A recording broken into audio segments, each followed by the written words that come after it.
नमस्कार मित्रांनो, तो स्वागत आहे आपल्या Marathi YouTube channel Marathi scalp ट्रेडरवर. तर मी आज तुमच्यासाठी स्कॅल्पिंग स्ट्रॅटेजी घेऊन आलेलो आहे. स्कॅल्पिंग स्ट्रॅटेजी म्हणजे आपल्याला जवळजवळ निफ्टीमध्ये 10 ते 15 पॉईंट घ्यायचे आहेत आणि बँक निफ्टीमध्ये 30 ते 40 पॉईंट घ्यायचे आहेत. आणि ट्रेडमधून जर तुम्हाला एक्झिट मारायचं असेल तर तुम्ही एक्झिट मारू शकता किंवा ट्रेलिंग स्टॉप लॉसचा यूज करून तुम्ही जास्तीत जास्त पॉईंट्स कव्हर करू शकता. तर सर्वप्रथम मी तुम्हाला सांगतो की हा जो आपला टाइम फ्रेम आहे हा 3 मिनिटच्या टाइम फ्रेमवरतीच आपण यूज करणार आणि इंडिकेटर कोणते त्यांची सेटिंग काय आहे ते मी व्हिडिओच्या पुढे सांगतो. तो व्हिडिओ लास्टपर्यंत बघा.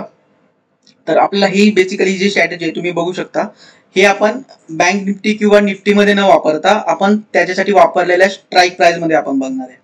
आपण जी स्ट्राईक प्राइस वापरतो ना, त्या स्ट्राईक प्राइस आपल्याला इन द मनीच्या एक कॉल आणि इन द मनीचे पुट असे दोन्ही तुम्हाला प्लेस करून ठेवायचे, सेम फॉर बँक निफ्टी आणि निफ्टीसाठी.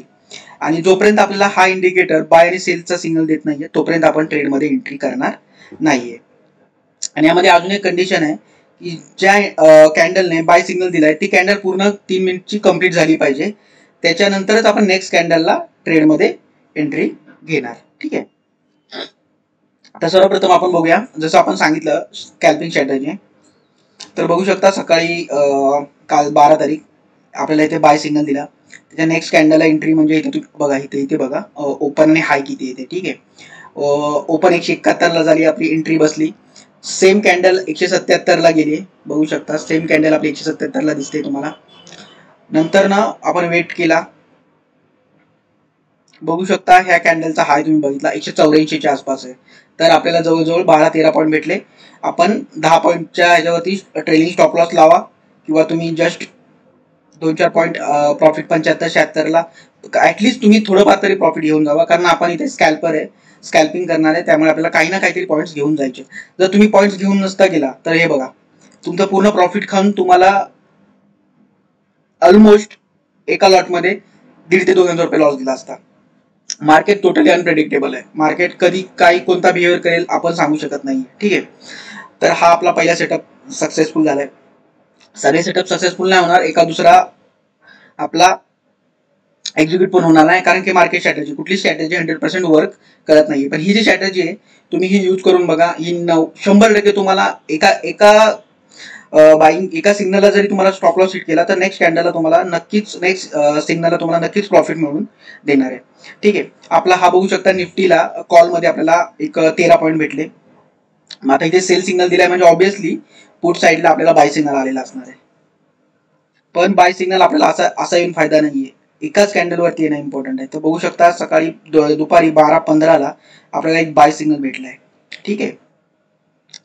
बाय सिग्नल भेटला, आपण वेट केला, त्याच्या नेक्स्ट कॅन्डलला म्हणजे इथे तुम्ही ह्या साईडला तुम्ही प्राइस रेंज बघा 137 च्या आसपास, आपण 138-140 च्या आसपास ट्रेड इनिशिएट केला. तर बघू शकता ह्या कॅन्डलचा हाय जो आहे 159 च्या आसपास आहे.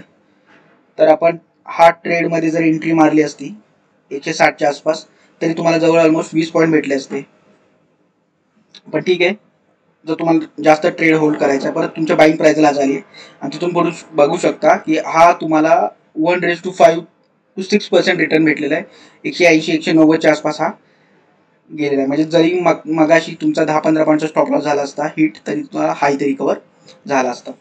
हे तर बघितले आपण निफ्टीचे एक्झाम्पल्स. आता आपण बघूया बँक निफ्टीसाठी. तर बँक निफ्टीने इथे सिग्नल दिलाय, पण बघू शकता एका कॅन्डल 11:54च्या कॅन्डलला बाय सिग्नल दिला आणि दुसरा 11:57 ला दिलाय. तर आपला हा ट्रेड बनत नाहीये, कारण सेम कॅन्डलच्या खाली सिग्नल देणं इम्पॉर्टंट आहे. ठीक आहे. तर आपला इथे सिग्नल कोणता बनला नाहीये. तर तुम्ही आता बोलणार हा इथे सिग्नल बनलाय, हा सिग्नल बनलाय, पण तुम्ही जर हा इथे 380च्या आसपास जर एंट्री घेतली असती तर ऑलमोस्ट तुम्ही ह्याच्या कॅन्डलच्या खाली स्टॉप लॉस ठेवला असता एक 20-25 पॉईंटचा, हा तुमचा इथे स्टॉप लॉस हिट झाला. ठीक आहे. बँक निफ्टीच्या एका कॉलमध्ये. आपल्याला पुटमध्ये ट्रेड बघूया. पुटमध्ये आपला एंट्री इथे बनते. ठीक आहे. पुटमध्ये इथे एंट्री बनली 290 ला आणि ते ऑलमोस्ट 315 म्हणजे 25 पॉईंट भेटले.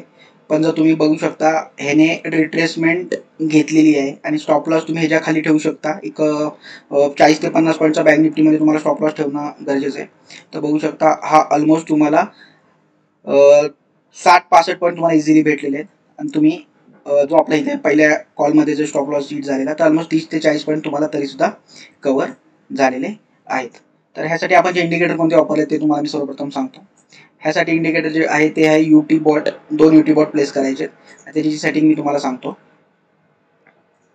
त्याची सेटिंग आहे, एकाची असणार आहे क्यू व्हॅल्यू 3 आणि ATR पिरियड 21, आणि दुसऱ्या UT बॉटसाठी आपली जी क्यू व्हॅल्यू आहे ती 3 आणि 14. बाकी आपल्याला फक्त ट्रेलिंग स्टॉप, बाय आणि सेल हेच ठेवायचे, बाकी सर्व पॉईंट तुम्हाला अनटिक करायचे. तर हाच होता व्हिडिओ. हा जो व्हिडिओ आवडला असेल तर प्लीज लाईक, शेअर आणि सबस्क्राईब करा. थँक्यू.